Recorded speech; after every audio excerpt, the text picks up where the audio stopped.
네, 같은 목적을 가지고 함께 모여 있는 곳을 공동체라고 합니다.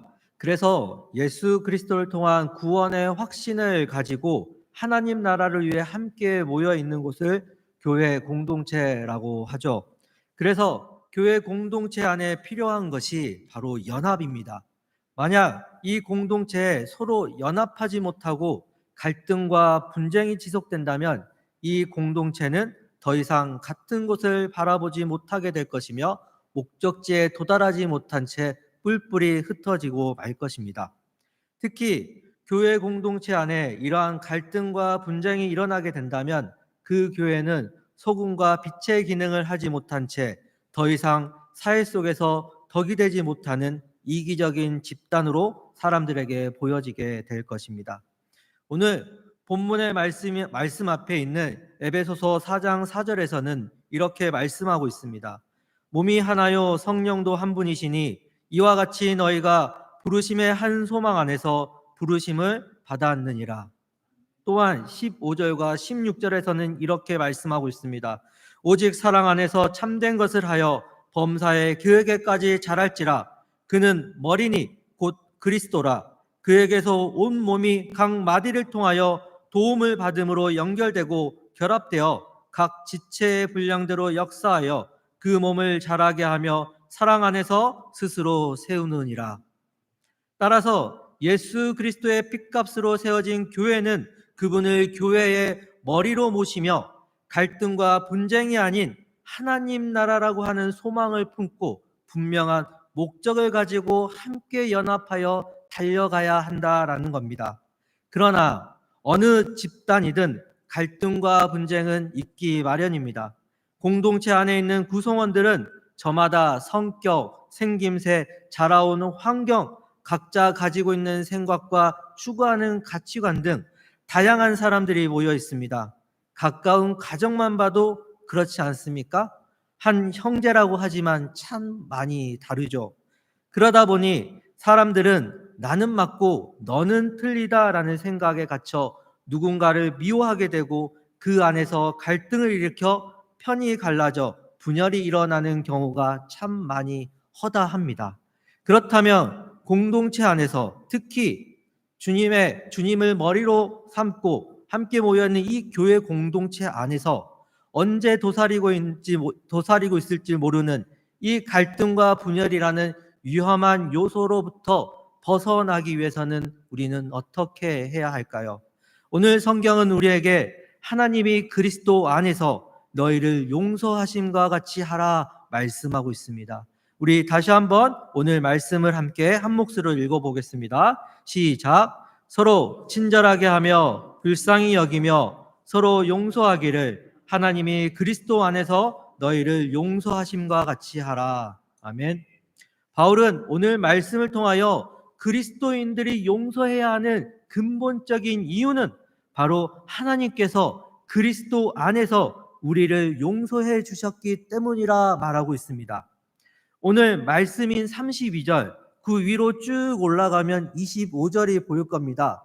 그리고 그 25절 위에 표제가 하나 보일 겁니다. 거기에 바로 하나님을 본받는 생활이라고 쓰여져 있습니다. 보이시나요? 네. 바로 하나님께서 그리스도 안에서 십자가를 통해서 단번에 우리를 용서해 주셨기 때문에 죽음에서 생명으로 옮겨진 우리들도 바로 하나님의 기준으로 서로 용서해야 한다라는 겁니다. 누군가가 나를 미워한다고 해도 같이 미워하는 것이 아니라 그 사람을 용납하고 사랑으로 품어줄 수 있어야 한다라는 겁니다. 다른 사람이 나에게 잘못을 해도 뒤에서 헐뜯고 비방하는 것이 아니라 그 사람에게 관용을 베풀어 줄 알아야 한다라는 겁니다. 바로 죽을 수밖에 없는 죄인인 우리를 하나님이 예수 그리스도의 십자가로 용서해 주셨기 때문에, 그렇기 때문에 하나님을 본받아 용서할 줄 아는 마음이, 그 마음이 있을 때 공동체는 갈등과 분열이 아닌 더욱 하나가 될 수 있다라는 겁니다. 그래서 서로 용서하기를 하나님이 그리스도 안에서 너희를 용서하신과 같이 하라라고 말씀하고 있습니다.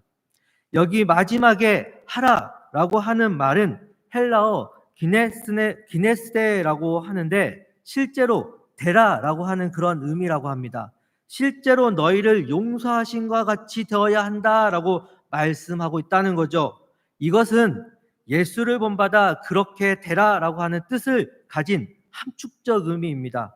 서로 용서하는 것은 은혜 받은 그리스도인들의 교제 가운데서 반드시 드러나야 할 행위라는 겁니다. 은혜 받은 그리스도인들이 품고 생활해야 할 마음이며 행동이라는 겁니다. 작년까지만 해도 제 아들과 가위바위보를 하면 제가 항상 이겼습니다. 네. 처음에 이제 다율이가 가위바위보를 하면 처음에 무조건 내는 게 보였어요. 그래서 저는 알고 있었죠. 그럼 저는 뭐를 냈겠어요? 가위를 내요. 그러면 제가 얘기해요. 아빠가 이겼네. 그러면 다율이가 다시 하자고 해요. 그러면서 다율이가 가위를 내요. 왜? 아빠가 가위를 내서 이기니까 자기도 가위를 내면 이기는 줄 알고 가위를 내요. 똑똑하죠. 네. 네. 그러면 저는 뭘 낼까요? 주먹을 내요. 그러면 그 다음에 또 다율이가 주먹을 내요. 그럼 저는 볼을 내요. 네. 계속 그러면서 제가 이기니까 다율이가 이래요. 왜 아빠만 자꾸 이겨? 나도 이기고 싶어. 막 이렇게 울어요. 네. 우리 성도님들 가위바위보 하면 꼭 이기고 싶죠? 지고 싶은 마음 없죠? 네.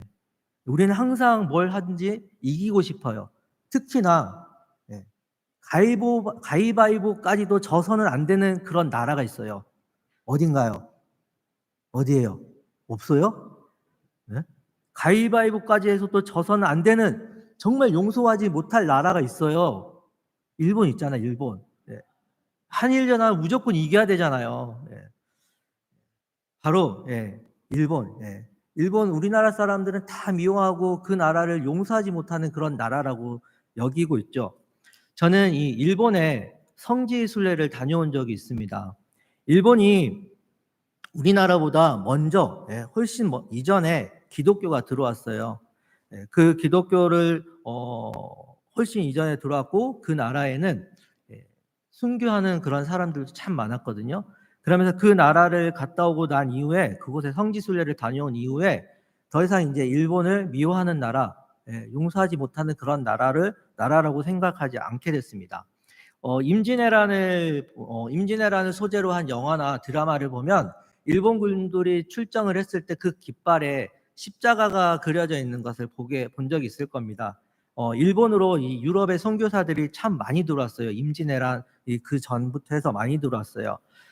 그래서 이 임진왜란 당시 일본은 우리나라 사람들을 이렇게 포로로 끌고 갔었고, 그때 포로로 끌려간 우리나라 사람들이 일본에서 이 복음을 접하게 되면서 예수 그리스도를 주인으로 모시면서 살아가는 그런 우리나라 사람들이 많이 있었죠.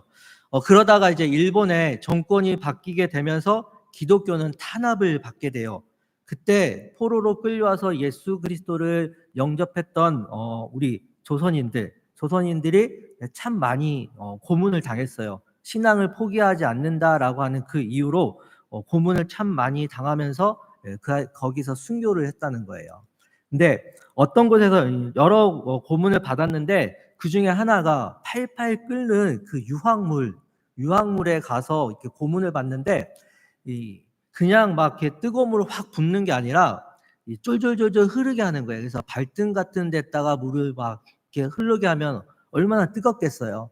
저도 이제 그때 갔을 때 이제 교수님이랑 같이 갔었는데 거기 들어가면 안 되거든요. 유황물에. 근데 가가지고 교수님이 한번 발 한번 담궈보래요. 얼마나 뜨거운지. 살짝 닿자마자 바로 뛰쳐나왔습니다. 그만큼 엄청 뜨거운데 거기서 이제 우리나라의 사람들이 순교를 많이 당했고 일본 사람들도 순교를 많이 당했다라고 해요. 그 고통 속에서. 근데 이 일본 성지 순례를 가면서 듣게 된 건데 우리나라 이제 선교사 중에 생각하면 이제 언더우드와 아펜젤러가 있잖아요. 근데 언더우드가 이제 이 조선이라는 땅 우리나라에 들어오기 전에 일본에 잠시 머물면서 이때 이곳을 가게 됐답니다.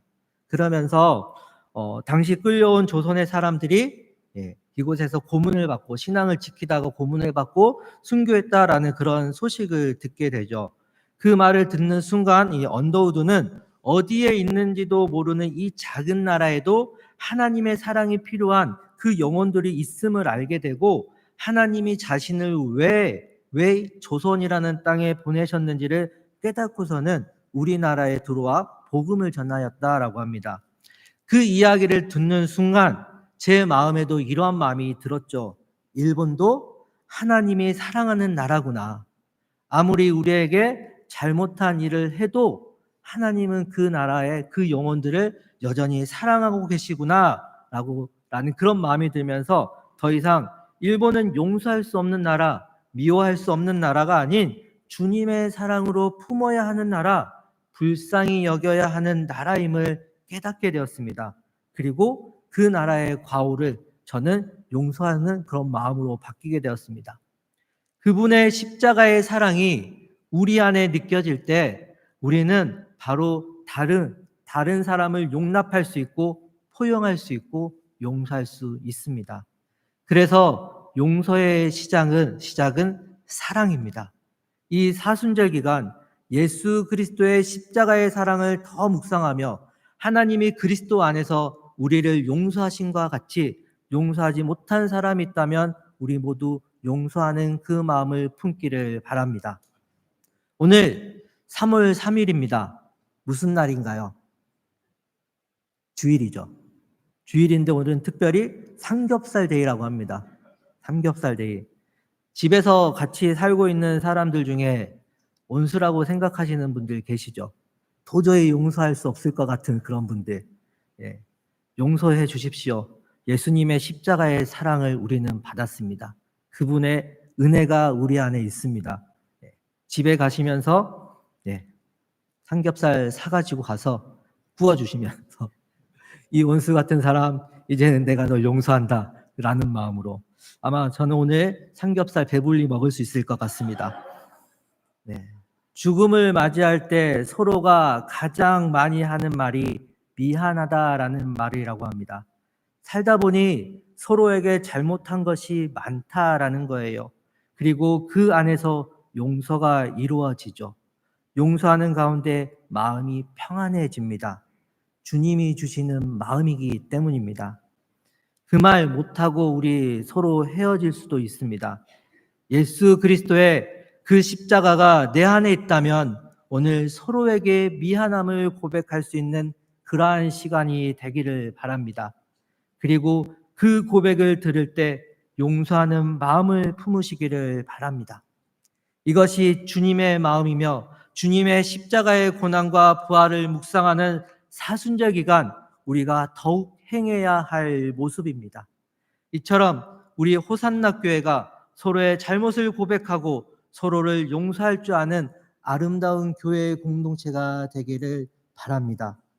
그렇게 용서할 줄 아는 우리 성도들이 모여있는 호산나 교회가 주님이 우리를 용서하신과 같이 더욱더 서로를 용서하며 이제는 갈등과 분열을 뛰어넘는 교회, 더욱 하나 되는 교회, 그래서 하나님 나라를 함께 꿈꾸며 그 목적지를 향해 열심히 달려나아갈 수 있는 우리 귀한 호산나 교회 지체들이 다 되기를 주님의 이름으로 소망합니다. 함께 기도하겠습니다. 사랑과 은혜가 많으신 하나님 아버지, 오늘 말씀을 통하여 하나님이 그리스도 안에서 너희를 용서하신과 같이 하라 말씀하셨습니다. 그러나 우리는 누군가를 미워하고 용서하지 못하여 갈등과 분열을 일으켰던 모습들이 많이 있음을 고백합니다.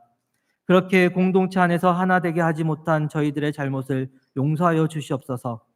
이제는 우리 각자의 마음에 예수 그리스도의 그 사랑으로 용서받은 은혜받은 자임을 기억하게 하시며 그분의 사랑으로 다른 누군가를 품고 용서하며 살아갈 줄 아는 하나님의 자녀된 삶을 살아가게 하여 주시옵소서.